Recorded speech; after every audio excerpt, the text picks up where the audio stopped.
What's going on, good people? It's your boy Byron back with another live. And today we're going to be giving you step by step how to do a wholesale deal. Because a lot of people, they might be like, what is wholesaling? They looking into it. They run into this video, and we want to give you step by step how to actually do a wholesale deal. Because we're telling you how to get started, go out here and do this and start doing this kind of marketing, start doing this. Well, how does the deal actually work? Right. So we're gonna break that down, and then we're gonna jump right back into okay, how do you start generating leads in order to do a deal? Right. Because at the end of the day, like Cordero, um, the cleaner says, and he get this from all the wise people they listen to. It's all about generating closable leads, right? It's all about making your layups, dude. How do you win a game, man? You make your free throws, you make your layups, dude. You make your free throws, you make your layups, right? Cordero played football. What coach say? It's the little things. It's the That's easy exactly stuff, what he said. man. It's like, dude, it's the little things, guys. It's the little things. Like it's the That's little exactly what he things, said. man. It's like, dude, it's simple stuff, man. You gotta make your free throws, you gotta make your layups, you make your free throws and layups.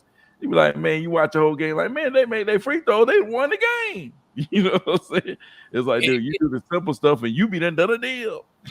Man, that is a very that you just brought up a core memory, and I'll never forget this. It was a football game. Um, my freshman year, we was trash. I certainly was trash.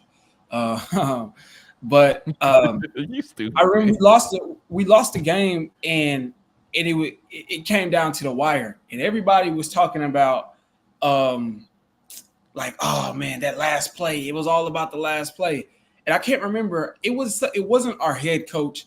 It might have been the defense coach, or it might have actually been a player who brought it to our attention. It's just like, no, I think it was a player, like one of my peers, who was just like, yeah, he could have did this on that last play, but that's in the fourth quarter. But in the first quarter, I could have went an extra yard, or I could have did a little bit extra more in the second quarter.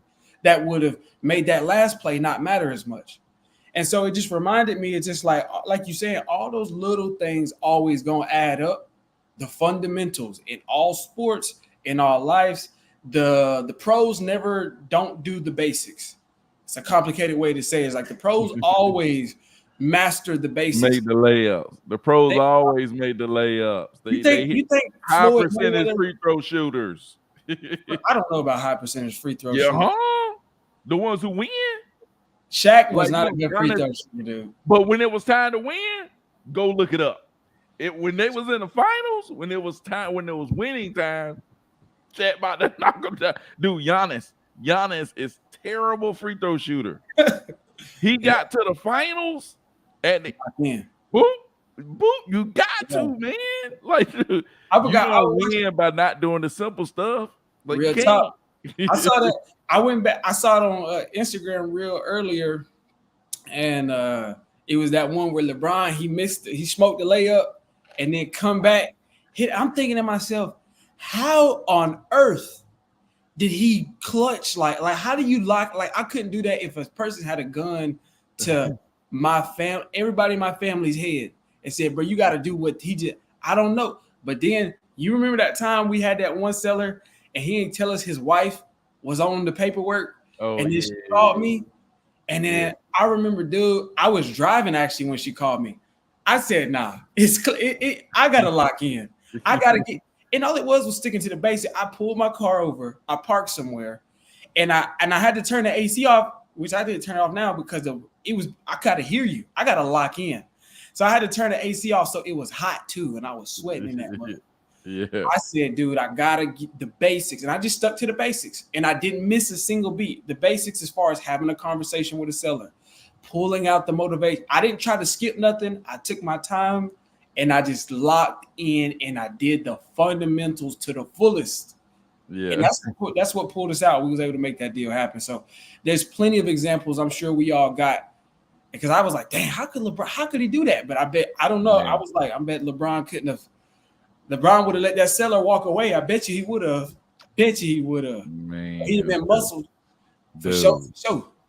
man, you got to be able to do the basics. So, yeah, man, we're gonna talk about a lot of basics tonight.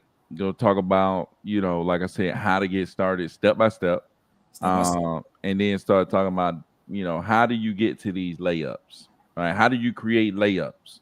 You know what I'm saying? Coach, that's the coach right there. The coach draw the play. Hey, this how we gonna get the layup right here. You know what I'm saying? It's like, this is how we gonna get the layup right here.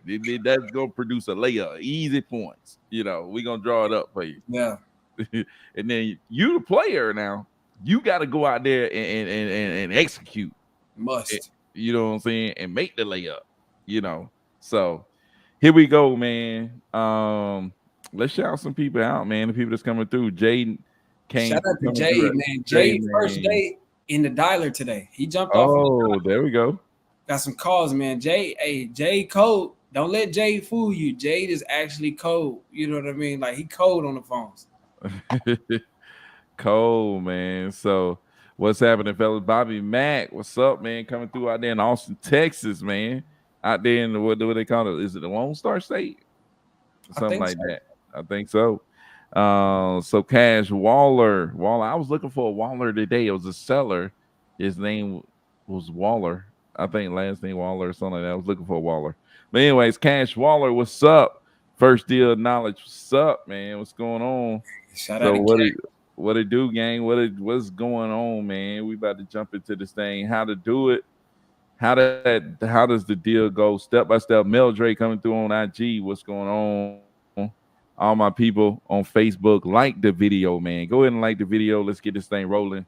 Um, if you're watching this on the replay, comment below where you at, where you from, man. We want to hear from y'all people. I know we're getting a lot of people watching it on the replay. We want to hear from y'all too. So Jaden says, appreciate you, G. I gotta thank my predecessors, no doubt. It do wow, man. But dude, we just some regular folk. But anyways, man, let's get into it. So how does a wholesale deal work? Well, um, how does the wholesale deal work, Cordero? I learned this. I'm not gonna lie. I learned this word like within the past couple years. It's called arbitrage, and I really like the word. That's why you might hear me use it. It's the high society fancy word for middleman. That's what it is. Yeah. So ultimately, a wholesale deal works. Um, I mean, we can attack that from all angles, but the basics are you find a valuable deal. You find something of value for another person, an investor who is a flipper, a landlord, a developer, who might want a piece of land to build on. You find it at a discount price, and he will pay you or she will pay you a fee for that discount price. Now we can go into the property. Now we can go into actual detail, which I'm sure we'll get into, which is actually getting it under contract. There's a couple different ways to close a wholesale transaction, from assignment fees to double closes, right? And then getting under contract, and then what that actually means. Once you have it under contract, you have something called equitable interest. And an assignment fee, or excuse me, an assignment is where you take the contract and everything in it and you assign it to another buyer. Now, what this does, and in a traditional assignment, it does not release you from the obligations of performing on the contract. It just allows another buyer to step in and perform on your behalf, right? Yeah. So that's what an assignment is, as opposed to, and I add this little tidbit in there, as opposed to something such as a novation. Now, I'm sure you all heard novation a lot lately, but like what a novation actually is instead of somebody stepping in to assign this contract and all the terms underneath it to another person, actually novation means to just create a whole new contract. So whereas I have a contract, me and Jade have a contract to sell Jade's property to me. I assign it to Byron. Which side you on? I assign it to Byron. He steps in and he can fulfill all the obligations underneath that contract. Everything that's in the contract applies to Byron. And he pays me a fee for it. A novation is where I have a contract with Jade to sell his property to me. Hey, And Mr. Teacher Man. yeah, So, how do you assign? Like, what do you mean? How do you assign it? And what does the sign mean? And how do you do that? Like, how do that's you just assign it to me? What do you mean you assign it to me? that is an excellent question. So, still on the path of assignments is like actually it comes with its own assignment contract. So that means it's a second paperwork that you got to have, or second contract. So, That what's the original paperwork? The original paperwork is a purchase and sale agreement between myself and Jade, or we call that the A to B, me and the person in the event of a double close. So I get a purchase and sale agreement put in place, right, with the seller who wants to sell. The value is that property, they want to sell it as a discount. And now that I have it under contract, I have what's called equitable interest. Why would they want to sell their property at a discount? Why would anybody want to just give you a discount on a property? There are several reasons, but the bottom line is we're exchanging the discount, the equity in their home, for value that we provide them. Now, for example, here's a couple examples of why somebody would need to, not necessarily want to, but most likely need to sell their house at a discount. They're in a tough situation, like their home is about to be foreclosed on in 2 weeks. They got 2 weeks before the home that they live in is going to be taken out from under their feet. And it's just you living there and your sick mother that you take care of, y'all living at the house. And if they foreclose on the home, you don't have any money whatsoever.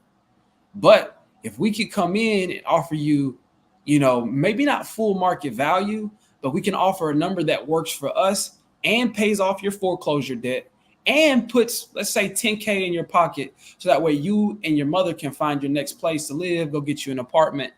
And we can close and click quicker than that 2 weeks. That provides a lot of value to somebody like that guy, because we can come in and close faster than a traditional sale, than listing it with the real estate agent, or somebody who needs 30 to 45 days to close. We can close like that. And there's a lot of benefits in that regard that we can come into, right? So I like to explain it like this. Let's explain the basic value proposition that we can add, and then you can consider how many different ways people could fall into that. So like I mentioned before, we can come in and we can close really quick. That's one of the biggest things. Whereas traditionally traditional real estate sale 30 to 45 days or longer, depending on the lending process, the inspection process, depending on how long it took you to even find the buyer. Yeah. Depending on what they find when they see your property, they may say, hey, listen, I can close on it, but I need you to fix that HVAC unit first. That's going to add some more time. Which brings me into another point that we can offer. Along with being able to close quickly or flexible closing time, we can also buy your property as is, which is major.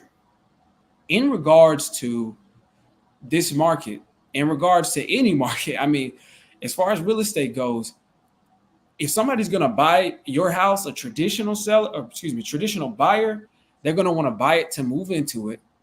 They're going to want to buy it as their dream home. I'm going to finance it over the next 30 years. They're going to want it to be perfect, nearly perfect. But you can't do that all the time. What if you don't have the money or the time or the resources to fix the HVAC unit, to fix the roof, the foundation issues, or even just cosmetic things? Flooring. Maybe it's not even the house you live in. Maybe you inherited it and you don't live in that state and you can't get it cleaned up to list it. So we look at it and we'll say exactly how it looks right now. You don't have to do a thing. We buy as is, right? So that's closing quickly. We buy as is. Another beneficial thing, I love to explain this one. It's we buy all cash. This is be a great tip that you can use when you're actually talking to these sellers, because a lot of them are saying like, so what you mean cash? Recently we had a seller who thought it was actual, like, give me cash in a duffel bag delivered to my house situation. They But gonna have my briefcase at the closing, man. exactly, you know what I mean? I want a golden briefcase, by the way. I want that briefcase to be golden. You know what I mean? You know what I mean? But what cash really means is, again, in contrast to a traditional sale, most people are going to get a mortgage or some sort of financing from a lender, a conventional lender, or some government backed loan like a FHA, whatever. And these lenders require their own financing contingencies, meaning the bank that's going to give you your mortgage say, if you like the property, that's one thing, but we got to send our team over there. We have to get it inspected and we have to get it appraised before we lend you $200,000 on this house. And it turns out it's only worth 70,000, right? We have to get this property. We have to get this property absolutely cleared by our underwriters. So that means when you list your property on the market and then the buyer says, yeah, I'll pay full asking value.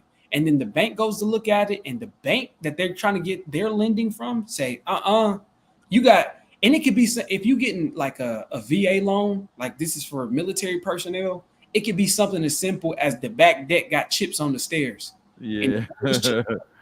Yeah, it be some crazy stuff, man. It can be some crazy stuff. Like even on like that Clarksville property, we had a couple of things where it was like, hey, you gotta fix it, or we got a new AC unit, but then they was like, oh, you gotta have this done, this done to the AC unit because da da da da da. I'm like, man, so it's a lot of different stuff that people don't even factor in. It's like, oh, I'll sell it on the market. It's like, dude, it is not gonna work like that, man. And that's, again, I want to point out that's because with the traditional buyers, you get more eyes on it and they're likely to offer more because they don't have to pay right away with all cash up front. They can finance it by borrowing it from a lender, but that lender has such tight criteria that your home has to pass that. So that's two inspections, the as is and the all cash. We're saving you on that. Another thing, which is big for a lot of people, no lender fees, no commission, or excuse me, no realtor fees, no commissions, no repair fees or whatever. Like, some of these larger companies, such as, I ain't gonna mention their names, Open Door, I slipped out, you know what I mean, or whatever. They gonna say, here's your price, and then they come back to you a day later and be like, okay, yeah, that price we told you, we're good. Minus these fees, right? So again, those are some of the basic things that we can offer to people. And knowing those things, then you can say, well, if I was a seller and I had a property, how could I benefit? Feel like a wholesale. Hey, we laying it down tonight, man. I like it. We laying it down.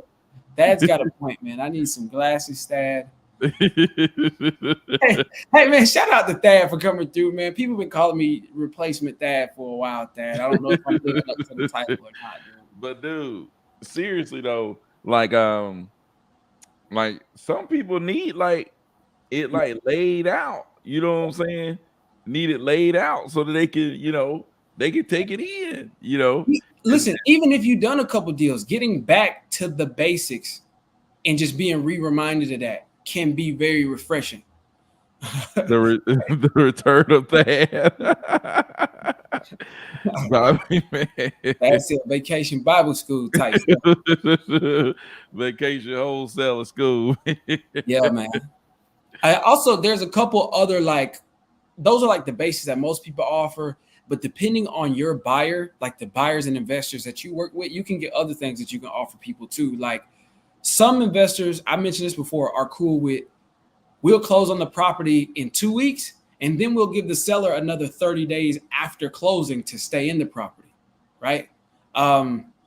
Explain how probate and pre-foreclosures work. All right. Well, we're not gonna go through the whole thing because we want to stay on how the deal closed. But we're gonna give you an example of what he was just talking about. Okay, if somebody was going through these situations, it's kind of how it worked. The Cliff Note versions of it, and then later on you'll find it later on in the study. We dive deeper into it, but we want to get to the end of the deal. This just Like he just going through like, okay, this is the value that you bring. You know what I'm saying? Why somebody would be interested? Because that's a question. Like I started asking, like, why would somebody sell their house to me for a discount?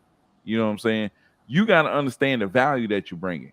You know what I'm saying? When you start understanding the value that you're bringing, like Cordero say, when he on the phone with the seller, and the seller like, man, I need to sell this house in 2 weeks. Whoop, here we go.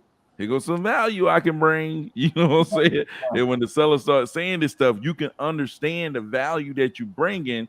And when you hammer down on that value, that's when you can get the deal. You know what I'm saying? When you're like, hey, look, I can execute, uh, and you can get the seller in the position they want to be in.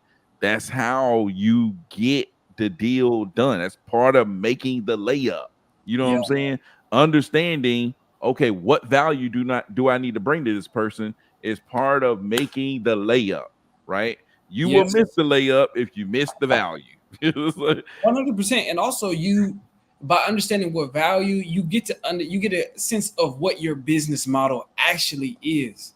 In the sense, in a pragmatic sense, on a daily basis, I'm not. What's the one thing that I need to do? I need to find closable leads. What's a closable lead? Well, it's all based upon what I can offer. And I used the example. I might have made this very example just yesterday, dude. If you sell fried chicken and people is like, man, I'm hungry, that could be your person. What you got a taste for? Steak, mashed potatoes, asparagus, some garlic bread. I sell fried chicken. You're not my person. You're not the person that I'm looking for. But the people that want fried chicken, they're gonna come to me. So there are a lot of people who need to sell their property. There are a lot of people who want to sell their property who are going to sell their property. But if you understand the value that you actually provide as a wholesaler, an arbitrager, I don't know if that's actually the word, y'all, but you know what I'm saying? I'm gonna figure that out. I like that word. If you understand your value as a wholesaler, as an investor, then you know, okay, who am I looking for? What constitutes a good lead? What is a win and what is not a win? Where should I go in that direction? So knowing the value you can provide, because you get a full scope of how the deal looks from start to finish, how it actually closes.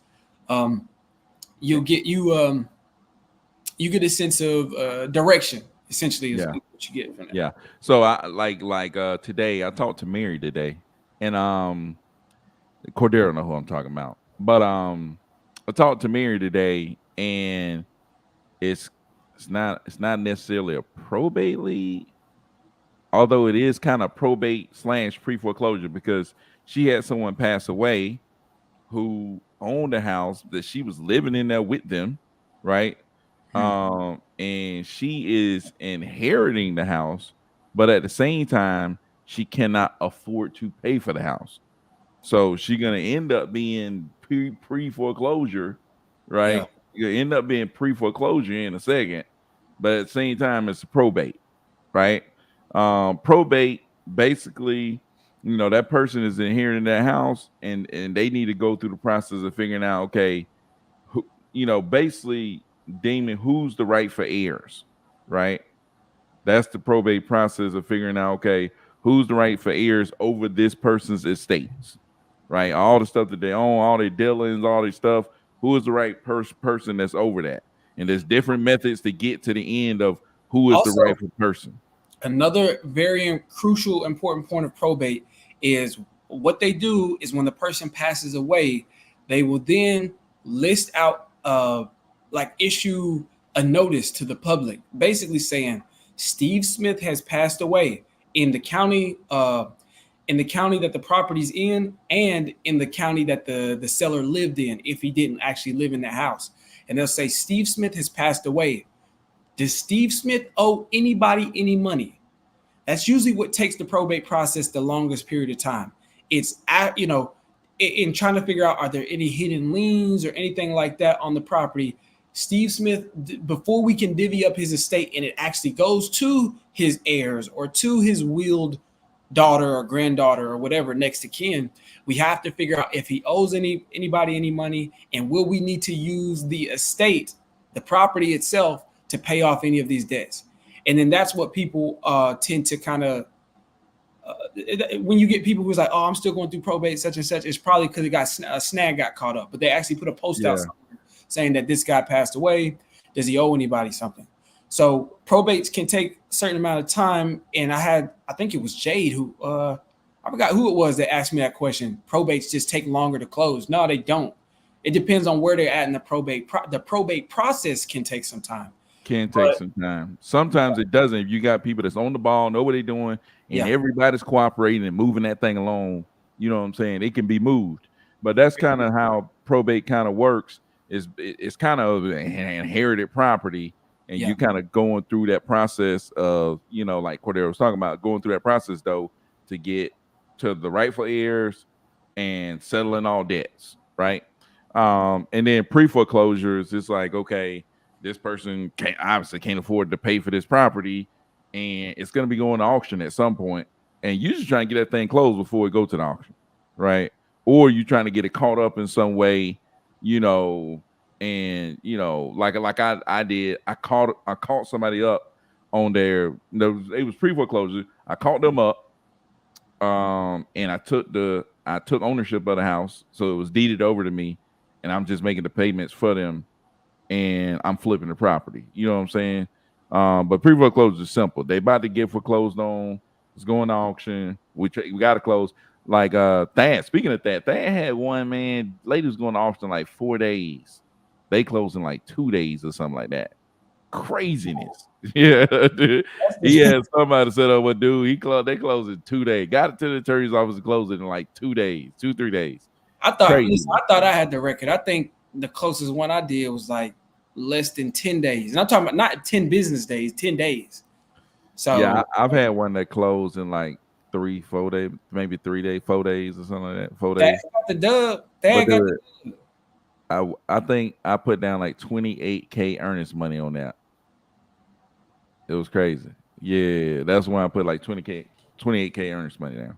It's crazy. But anyways, um so yeah, man, that's that. But back to normal television broadcasting here. So those are all the values that you bring to the person, right? And this, like Cordero was explaining, the assignment, right? Because the original agreement is between you and the seller, which many people call the A to B contract, right? It's a purchase and sales agreement. If you want to get that purchase and sales agreement, Bobby Mack, I saw your message. I'm sending it over to your other email. I already sent it to that one email, but I'm gonna send it over to the other one too. If you want the purchase and sales agreement, hit me right there at the bottom. You can see how you can get the purchase and sales agreement for free. But you use that agreement, you write out the agreement between you and the property owner, and inside of that agreement, it says, right, the buyer and or assign, basically giving you the right to. How does it actually read on that contract, Cordero? Do you remember? The part where it says when it says that you're the buyer, it says the buyer and or assign or You talking about on assignee. the original purchase agreement? Yeah. Let me pull that up On real the quick. on the purchase agreement, I know what it says. Go ahead. We'll just say and or assigns. It just say buyer and or assigns. Yeah, there you go. Which allows the property to be assignable. It has to say within the paperwork or agreement up front that we can then replace it. And we even have a disclosure agreement, the one that we use for Eugene's property in Texas. But I mean, we could use that for most, and people are okay with it as long as you set the expectation. But we have in the disclosure agreement that we have them sign that says you're okay. Obviously we're investors, so we're purchasing the property with the intention, or we're pursuing the property with the intention of making money.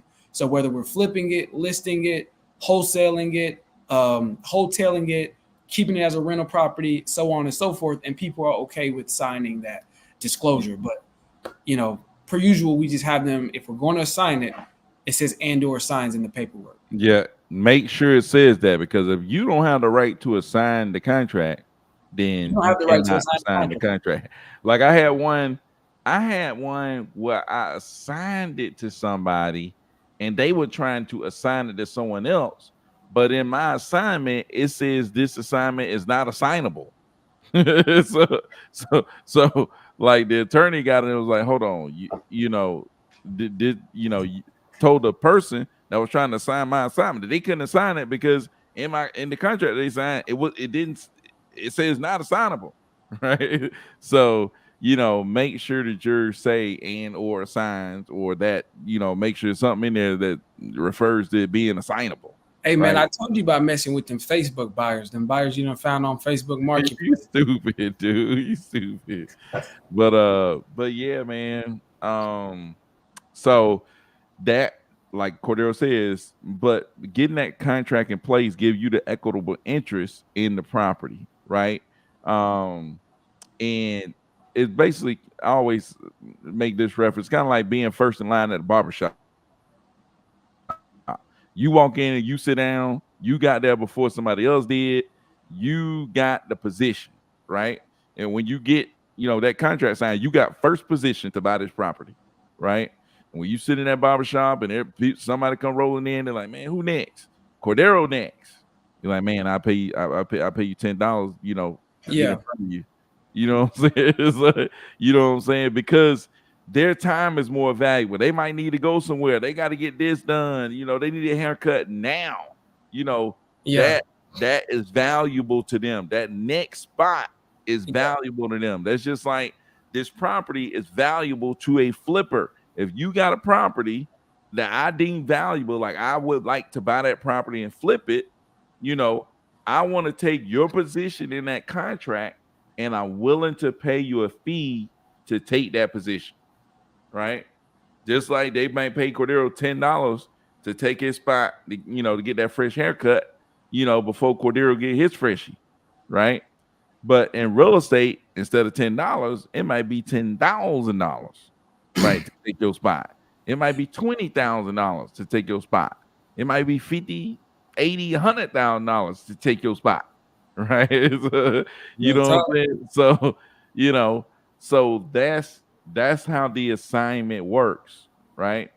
And if you do assign it, that at that point you write up an assignment contract, and in that contract is going to write out all the terms of the how I'm assigning my position to someone else, right? And if you want an assignment contract, we'll set up a way to figure out how to give you that too. Yeah, man. I I think mean, that is your contract not good if you open to JV with another wholesaler? Yeah, you can still JV with another wholesaler. You can write up a JV agreement. yeah, Reach out to Thad. He know all about yeah, it. for sure. I think that example of that's one of my favorite examples, the haircut, because stepping in line, just taking somebody's place, that's essentially you could think of numerous reasons why you would want to do that. Because I mean, I guess to ask the question, why would a seller want to sell their property at a discount? Why would a buyer want to step in on your contract? What does the buyer get out of it, right? Value. You know what I'm saying? Likewise, he gets value, and I guess we could explain that other side of the equation. Byron being a buyer, Byron, if I was a wholesaler and I was bringing you a deal or a new flip, I mean, why would you want to jump in on that assignment and take my place? Actually, what are some things that you get out of it? Well, first thing I'm looking at is can I make 30K off this deal? you know, How you gonna make that's how you gonna make 30K off of it? because I got to buy it at the right price, be able to rehab it, and be able to sell it for a price that's high enough after all the fees and all that stuff to make 30K. And then, let's say Cordero bring me a property and says, "Hey, look, man, this property is going to be 60K, right?" If I look and say, "Man, if I buy it for 60K, I could rehab it, put 20K into it, and I could sell it for 170." I'm like, man, after fees and all that stuff, man, I still might be able to make about 60 grand. Right. But why not just go find your own properties to do that? You know what I'm saying? Why not just go get your own? Why not buy that one? I mean, that's already found. It's like, so the thing is, it's like if I know that I can make 50 grand, it's like I'm not passing that up. You know what I'm saying? That's value, right? Right. the ability to make money off flipping a property is what I'm trying to do. And if you bring that to me, that's Yeah. value, right? Yes. Now I might pay 60 grand. 30 of that 60 grand might be Cordero charging me a fee for taking his spot. Right. But that doesn't matter to me if I'm gonna make 50 on the flip. You know what I'm saying? If I'm gonna make whatever I think I'm gonna make on this flip. Wait. So you wouldn't have a problem with me making 30 if you was gonna make 32 and all I did was bring you the deal? And I Well, ain't do no yeah. flipping, nothing. If I can put 30K in my pocket, then I don't care who putting whatever else in their pocket. That's just like You telling me why would I be mad about the seller making like let's say the money went all to the seller? Would I be mad that the seller made all that money? And I only made 30K off the flip. Like, no, it's like it doesn't point. matter to me who got the money. It's like But dude, come on, man. If I make 100,000 wholesaling, 100,000, bring them to me. you only gonna make 30. I'm about to make 100,000. Bring it to me. I'll take it all day. You know what I'm saying? I mean, how do I get connected? Like, you know what I'm saying, with you? Like, if I'm trying to get a deal, where would I go to find people who's flipping properties like you? Where y'all at? So, and this is a major point too of how to do a wholesale deal. You need a buyer, right?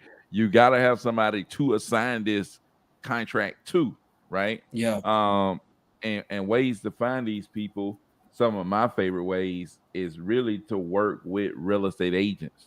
They have a lot of they're connected to a lot of buyers. There's agents that literally all they do is work with cash buyers, right? And one of the best ways that I think is to do that is just go straight through Zillow. Like go straight through Zillow. Huh? No, I was gonna say picking an agent, that's my favorite way. You can't pick that way, you gotta pick another way. Oh, you stupid. Okay, another way. Shoot, honestly, man, especially explain to the way. That's the best way. No, you stupid. No. I was gonna say another way, man. Driving for buyers. Driving for buyers. You know what I'm saying? It's like, dude, you drive around and you see somebody rehabbing a property, you stop at that money, just get out and start talking to some people.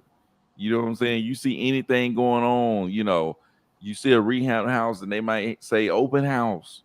Dude, I'm going to the open house. You know what I'm saying? I see a rehab property open house. I'm going to the open house.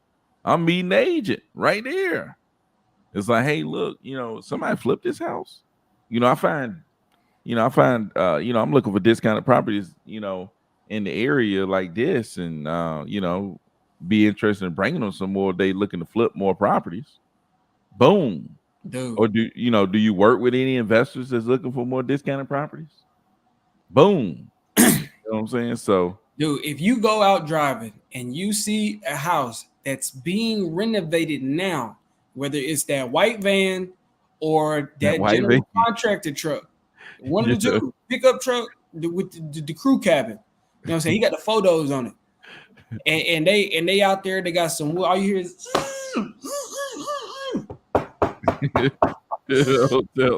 taking this one of Byron's properties or something out there flipping. Pull over and talk to anybody there. Hey, are you the owner of this property? Nah, I work for the guy. Or a lot of times I've gotten out and they be like, no, I'm the one flipping this house. You know what I'm saying? So the thing about that is, especially if you got a property in that area or you're looking for properties in that area and you go do that, you got somebody who's actively flipping right now. Not, he was flipping a property a month ago. But sometimes you'll see people who was flipping a property a month ago, and that might have been their last flip that they was going to do for this year, or they might have flipped the property for a couple months. You know what I'm saying? This is somebody who's doing it now. This is going to be the most up-to-date person. And, you do enough of those, if that person could put you in contact with more deals, more opportunities, so on and so forth. But 9 times out of 10, you're going to get on the horn with somebody who is flipping right now that want to is probably looking for their next flip. Hey, man, we're working on this one. So I just remember doing that a lot. That actually does work. Just when you go driving for dollars in general, If you see a property being worked on, construction, renovated, they doing something to it, get out and talk to the crew. There we go, man. I think that's huge, to try to build connections, talk to people. And actually, dude, like I said, anybody. It's like that's how I ran into my first buyer, ran into the guy who was cutting the grass. Ran into the guy who was cutting the grass. And the guy who's cutting the grass told me who the cash buyer was. That's the thing, man. Cash buyers, what do? Cash buyers need people who clean out properties. Cash buyers need people who fix up on properties. Cash Right, buyers need people who cut the grass. Cash right. buyers need people who cut down trees. Cash buyers need people pressure wash. It's like all these people, different people that's doing all this different stuff. Cash buyers need them, and cash buyers reach out to them, and they know cash buyers. You see people cleaning out properties, they probably know a cash buyer or two. You Yeah, know what I'm saying? yeah. Because they're reaching out to. I know this because I reach out to them. You know what I'm saying? They know me. You know what I'm saying? It's like, Yeah. you know what I'm saying? And they know other buyers because I reached out to other buyers and say, "Hey, who do you use?" You know what I'm saying? It's like, Let me- dude, those people know cash buyers. So when you like Cordero, you see somebody out at a property, they doing something. You know what I'm saying? You notice that property is being renovated. They cutting the grass. Go talk to them. You know Yeah, what I'm saying? They doing the clean out. Go talk to them. They yeah. pressure washing. Go talk to them. You So know let me ask you this: if I'm a new dude, if a brand new wholesaler come to you and like, man, I ain't, hey Byron, I see that you flipping properties, dude. I ain't found the deal yet, but I'm about to start looking. You know what I'm saying? I ain't really start cold calling, but I'm about to start cold calling in this area. If I bring you something, will you look at it, or you don't want to talk to, you don't want to work with no new dudes, do you, or what? dude, I'm gonna give you my contact information. Say, hey, you find something, man, send it to me. That's exactly what I'm gonna Well, do. anything though, like if I anything, or do it got to be like a home, like it got to be a perfect deal for me. That's what I'm gonna tell. That's gonna be my initial thought. And then if you come back at me and say, hey, I don't want to just bring you anything, man. I really want to bring you something that you're looking for. Then you're gonna make me think, what am I looking for? You're gonna make me think, oh, okay, man. Well, bring me something that's not very old, 3-bedroom, at least one, maybe one bath or 1.5 bath. I really like to buy in this area. Boom. That's kind of what I'm gonna give you, Yeah, but I mean, But if I most people are gonna say, send me with anything. You know what I'm saying? That's yeah, what you're gonna get. But you have to then ask another question, right? yeah, That's for the investors, the agents. What do they like? Like, what do they like to buy? You know, do they buy this many? Do they buy small? Like, do they buy the big? What area? What specific area do they like? Do they like to buy over here? You have to ask those questions. People just like some people will, but most people ain't just gonna come and you ain't never done nothing, and they gonna sit here and just break down every single detail of what. Hey man, go look for this and this area and da, da, da, da. They're not gonna break down all that, especially like I said, you coming to them as a person who's brought no value. You know what I'm saying? You yeah. brought no value, and I can't tell if you're gonna bring me value or not. So, so it's like you ask me, hey, your cash buyer, yeah. If I find something, can I bring you a deal? I'm gonna say, yeah, bring me whatever you got. Just send me what you got. Then I'll be able to glance at it and know, nah, he ain't talking about nothing. You know what I'm saying?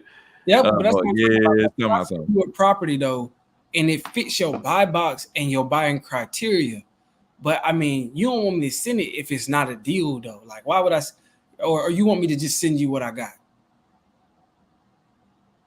Oh, well, the point I'm getting at is this: send it if it's an opportunity, send it over, because most times these buyers, they're looking for leads, meaning something an opportunity that could lead to a deal. So if they tell you they buy a box, which Byron is absolutely right, you need to ask further. Just like talking to a seller, it's like you got to do a little bit more on your part to make the connection, to get the information you need to do your job right, to provide value to them. But once you get that, then if you find something that's in a what Byron say they strike zone in the city that they want, area, zip code that they want, it's the type of property that they're looking for, whether it's single family, multifamily, commercial. It's in the year build, it's the same size, all of those dimensions fit. That's the buy box and buying criteria. But it might not be a deal. It might seem like an opportunity. If that seller talking about something and they say they want to sell or they need to sell, send it over. Send it over so that buyer can get you an offer. I'd probably be around 225 on this one. Now you got something to work with. When you go back to the seller, you got a real number. You can go to them and be like, listen, we probably need to be around 200. Yeah. It's different than even if you're good at running comps and you can get an estimate. You know what's better than an estimate is an actual number that you can close on, because that's what the buyer said. He'll let you know if he got to go look at it first, or he can go based upon what you gave him, whether it's pictures or whatever. But if he say, I can do 225, I'll close on this thing and I'll close in 2 weeks. You got something to work with. So don't be afraid to send the opportunity over to your buyer, because your buyer is going. That's where the arbitrage part comes into play. But would you agree with that, Byron? Like, should I send it to you if it's not a perfect deal yet, or should I get it under contract? How far along should I have it if it fits your criteria before I send it over to you? It don't matter to me how far along it is. That's the thing, that it doesn't matter how far along you are, and and a lot of people be thinking, man, I don't want to send somebody, and I'm gonna get burned, or they gonna take my deal, or that. Like, dude, you cannot be scared. You know what I'm saying? I know, people out here listening to all these people on YouTube telling y'all to, make sure you make sure you hide this, and make sure you It's like, dude, man, it's all about relationships, man. You know what I'm saying? If you want to sit here and just send stuff out to random people and you don't even know them, and you don't haven't even talked to them or nothing like that, like, dude, that stuff don't hardly work, man. You need to be talking to the people that you sending this stuff to. You need to be having conversations with them, building relationships with them. You know what I'm saying? You really need to talk to these people that you're going to be sending properties to, and you need to just send them the property, man. You know what I'm saying? Yeah. I ain't sending nothing to nobody and not giving them the address. Like, dude, like most of the time, it's like I would look at like, dude, I'm gonna ignore you because I don't know the address. You know what I'm saying? I might actually buy the property, but I don't have time to shuffle through to figure this riddle out. Like, dude, I'm not figuring out no riddle. Man. Yeah, it's like, dude, I got too much going on already. I cannot figure out your riddle. It's like, yeah. My pops used to do that. He would ask, like, he would be like, "Hey, you want to go with me? Like, where you going?" He say, "Don't worry about it. You want to go?" Like, he would not intentionally. I guess it frustrated him to tell me where he was going. I don't know. Yeah. But at some point, no, I don't want to go with you. When you like a little kid, you like, man, I just want to go somewhere that's different than being here. Then as time goes on, you're like, dude, what's the point of not like what?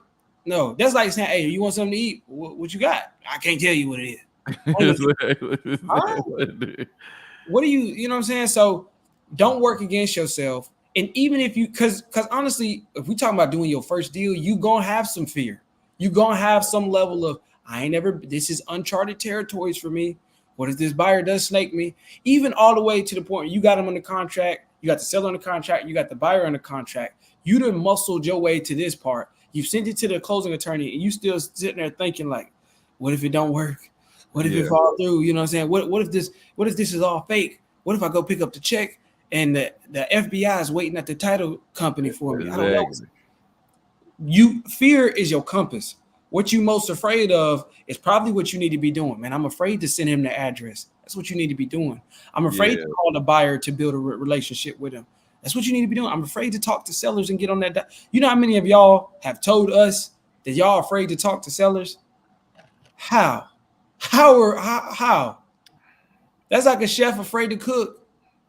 Can't stand the heat. That's like a That's like being going fishing, but you scared to touch the fish. Yeah. And you scared to get the hook out the fish mouth. It's just like, dude, that's kind of that's one of the most important parts of all of this. And so you're gonna have fear. Let your fear be your compass and get outside of your comfort zone and push in the right direction. That's Yeah. the biggest thing.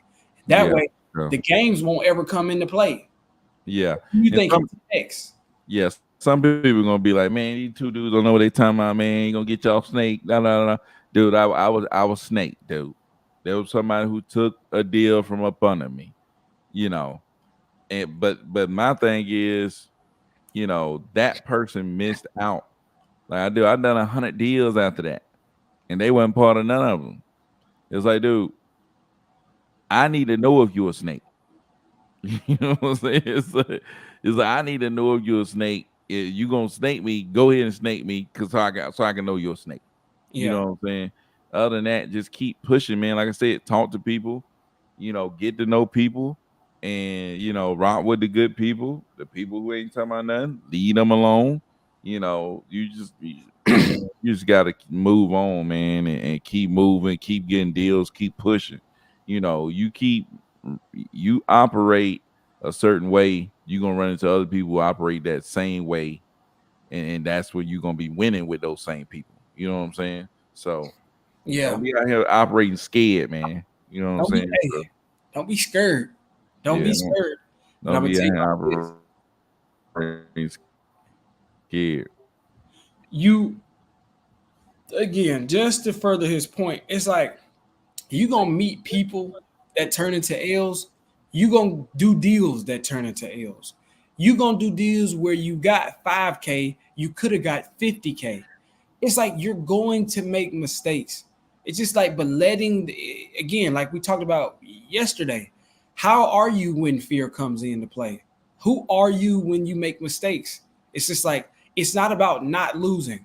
It's about, you know, your mindset, really. Your mindset to continue to progress and to get the deal done. That's going to be the most important thing. We talked mindset yesterday and we talked today about actual practical steps as far as understanding the transaction. But you can't, like, if we're talking about fear now, you can't operate in fear and think that any of these practical things is going to help you. If you don't, um, if you don't get, this kind of, I embraced it. I'm gonna be real with you. I started young and I was just like, man, I'm gonna give myself like 10 years to figure it out, and I'm gonna make so much mistakes, I'm gonna lose so much money, and I'm gonna do this and I'm gonna do that. It's just like it kind of come with it. That's why I be like I am now. Byron to be like this. He like, man, I just made 20K. I could have made 80K. Dang it. Yeah. Somebody made that all this year. It's gonna make that all this year, or made that all of last year. I get why, but in my mind, I already made up my mind. Just like, dude, you gotta you trying to bat, 1,000. You trying to hit perfect. You trying to miss Yeah. no shots at all. Even Steph Curry missed a shot every now and then. I'm just saying, like, but he had to miss some shots to get Steph Curry level. At least, you know what I'm saying. So that's just my mindset. It's just like I knew, like, you gon' even Grant Cardone probably like, dang, I shouldn't have bought that apartment complex in Houston on that one street. It didn't work out so hot, or we didn't get the returns. It's just like what you doing and you moving. So it's just like, don't think about he gonna snake me. Just think about if he snake me, then I'm not gonna work with him. But it's not it's not about what I lose. I'm gonna keep going regardless. Yeah, for sure. I'm telling you this story. Look, my VA, when she first started working with me, she took a screenshot of some of our leads, some of our top leads in the CRM, and she meant to send it to me. She accidentally sent it to somebody else, and that somebody else was just like, oh, so she was like, oh, so worried. Obviously, she started panicking and stuff like that. I can't believe it happened. I didn't mean to do it. I'm just like, listen, I'm not worried about these leads because it's not the leads. It's like, even if you took all of my leads, you took my CRM, you took everything away from me, I still got me. I can still continue on. It's just like, so what is coming into one buyer who tried to snake you out of a deal? It's just like, you going to keep going. It's just like, dang, that's one thing about like the movie Like Mike, when he relied so much on the shoes, He took the shoes. Now I am nobody no more. It's like, dude, I'm. Then at the end of that movie, when he didn't have no shoes, they realized, oh, we still got actual players that can actually play. You know what I mean? We still got actual, like, we can still actually win this. So I just say keep that in mind. The person you become as time goes on is way more valuable than all of that stuff. So don't move with fear. Don't worry about somebody trying to snake you out of one deal. Let's see what email. Dude, Forgot to check the day y'all sent it. Every day from Wholesale. Hey, me too, dude. I don't know. You might have to look back through it, man. You might have to look back through it. Should say my name in the email, so it should start with Byron. So you look back through, you see Byron. That should be the email. Um, but yeah, man. So you find your buyer, you assign them the contract. Obviously, you get an assignment contract. Well, once you assign that contract to that buyer, um, you're done. You know what I'm saying? You basically step to the side and then you let the transaction happen. You know what I'm saying? I always still followed the transaction, check with the attorney's office to make sure everybody was still on the same page, everybody was still heading in the same direction, make sure that the seller was good as far as following up with them, make sure they got everything that they needed, make sure the buyer got everything they needed. But you don't have to do nothing else. You know what I'm saying? They don't need nothing really from you. You don't have to, like, you're basically stepping out of out of the transaction, right? You've assigned your position, you're out of the deal, right? You're out of the deal.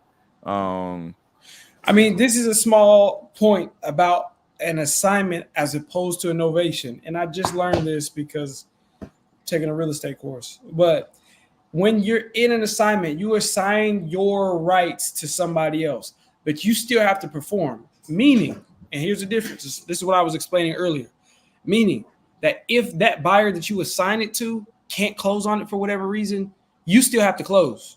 Yeah. You can't just be like, no, I assigned it to him. So if he can't close, you talk to him about it. That's not how an assignment works. Your name is still on the original paperwork.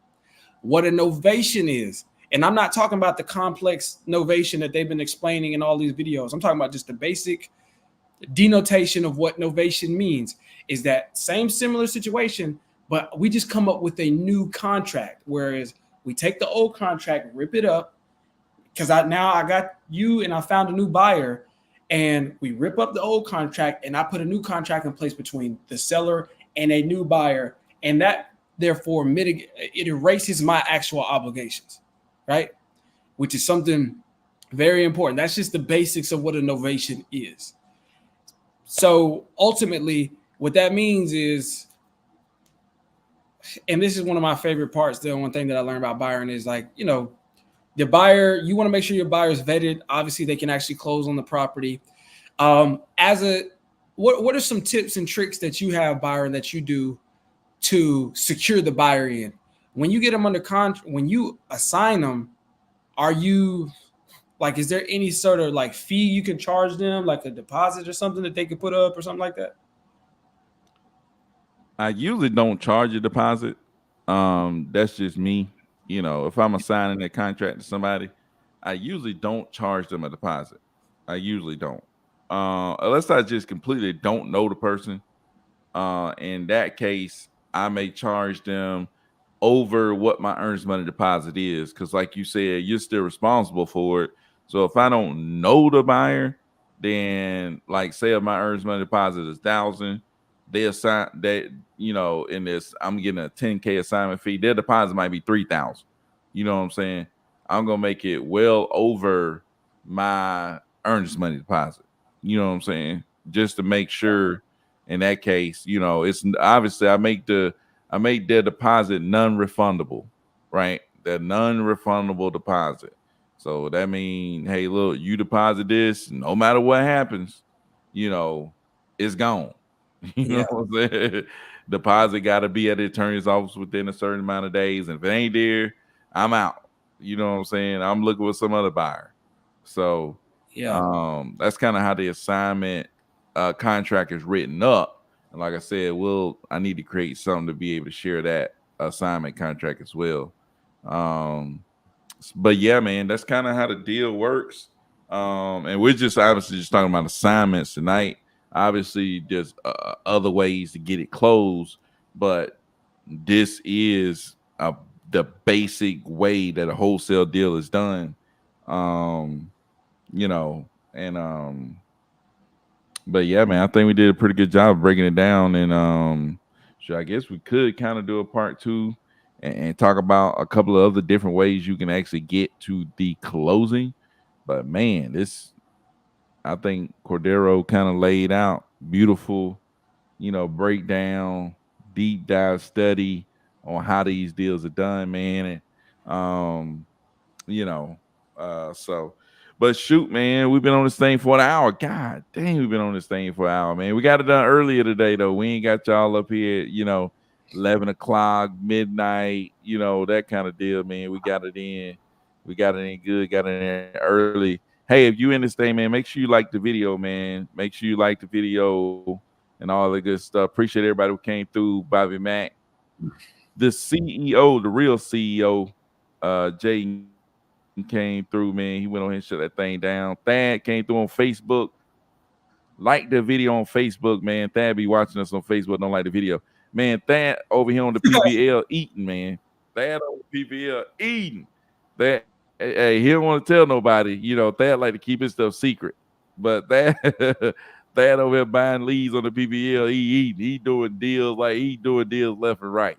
He's like, man, Hey, I'm he do spending so feel much like money on the PBL and I'm making so much money. yeah, man. Yeah, he doing deals like Doing that. deals left and right, man. So he told me don't tell nobody. That way nobody don't jump on here and start doing PBLs. He don't like no competition. He keeps stuff secret.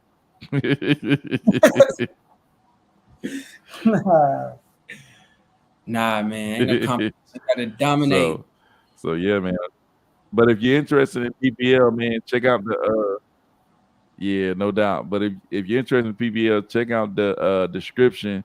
I'm gonna put the PPLs that we use in the description below, so that you can go check it out too. So, And as but always, man, listen, if you all are if Cordero interested got nothing else, in joining our team, please hit me up. And y'all know, the people that we're rocking with, we're slowly but surely getting there. I talked to a couple people today. Got some more people to keep talking to, man. But I honestly, like, if you want to join the team, you want to kind of get a feel, we got acquisitions training, we're building, and we got leads, man. We got plenty of leads, so that way you can earn and learn at the same time. Learn and earn, chicken or the egg. But we just want to make sure that we bring in, continue to bring value to y'all on these videos. But also, if you're interested in joining our team or doing the JV deal with us, if you got some opportunities you want us to look at, reach out to me or Byron on IG. Let us know. We're in Tennessee and Georgia. Obviously, my primary market is Tennessee, Middle Tennessee to be exact. Byron's all over Georgia. I think, you know what I'm saying? I think he just sold Gucci Man a house. I think he sold Rick Ross a house. man. So you know what I mean? Just let us know how you trying to get in, man. But we're providing value all different type of ways through these videos. But reach out to us. We will respond and we'll make sure that we get back to you. So, but please, if you want to join the team, you want to be a part of our acquisitions team, if you got some experience, reach out to us. Let me know. Reach out to my IG, Cordero Martin 615 at Gmail. Cordero Martin 615 at Gmail. Hit me up, dude, and we'll get it done. We'll get you in there. Hey, and before we get up out of here, man, I gotta let Cordero hear this. I told him he in the hills of Tennessee. He said he ain't never heard that, but I told him back in the day we had a song for it. But so hopefully you hear this, Cordero.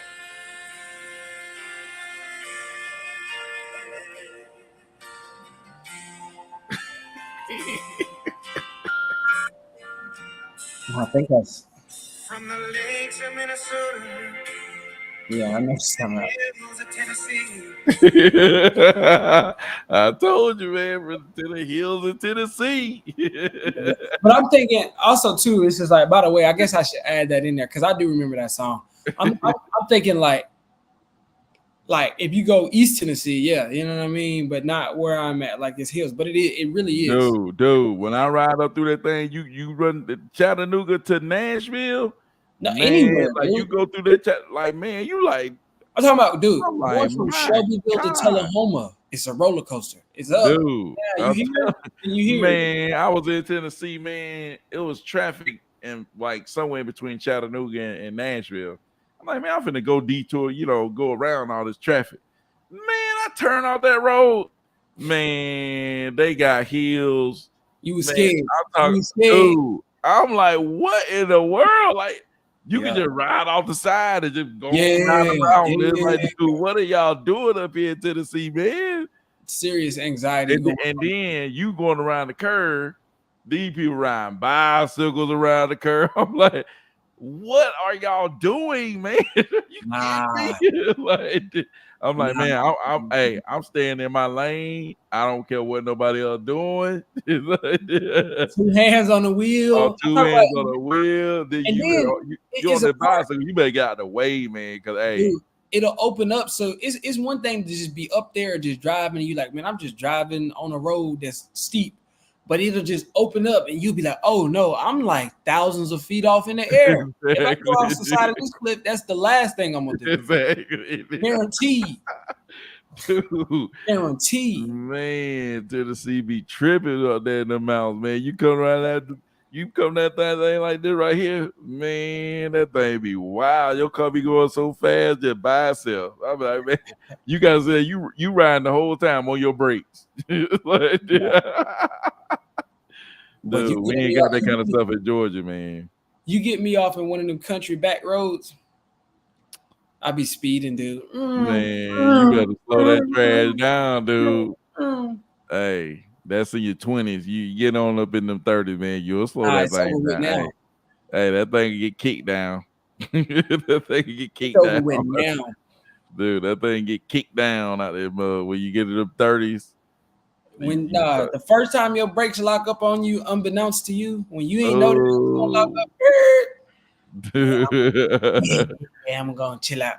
I'm gonna chill out. Dude, chill out, dude. Chill out. But shoot, man, I had to hit Cordero with that right there before we got out of here, man. Bob, man, appreciate everybody who came through, man. Cordero up there in the hills. Cordero Martin 615 at Gmail, man. Jump on there, add me on there. You go. And join our acquisitions team, man. You be doing deals with Byron in no time.